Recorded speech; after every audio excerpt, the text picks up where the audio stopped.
The third key priority is about building churches.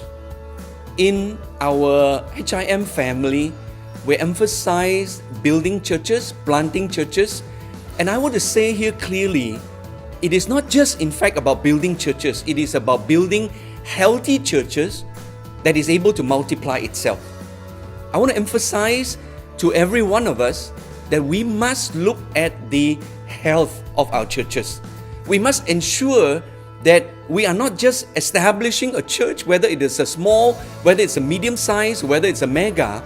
We must continue to ensure that we have healthy churches. Healthy churches reproduce churches. They reproduce healthy churches, in fact.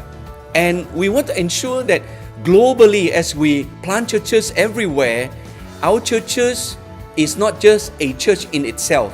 It is a church that multiplies into many other churches. And that's what we've seen happening over the last 20 years. The churches that we have planted, whether it be in Indonesia, whether it be in Europe, they multiply. Hope Singapore has been an incredible example in the last few years. In the last 3 years, they've planted more churches than they've ever planted in the last 20 years. And it's because of their statement of fact to the people. Everyone can pioneer. Everyone can start ministry. And so throughout these few years, they've seen churches and leaders grown in Africa, in places that maybe I may not mention here. And it's because it is a healthy church that continues to multiply into many other churches. And I would like to encourage every one of us, trust God, believe the Holy Spirit to help us. It's not by our own effort. Psalms 127 says, unless the Lord builds the house.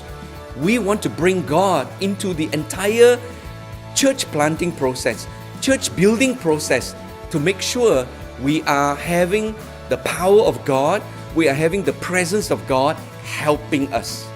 Don't try to just do it by your own effort, your own intelligence, or even your own experiences.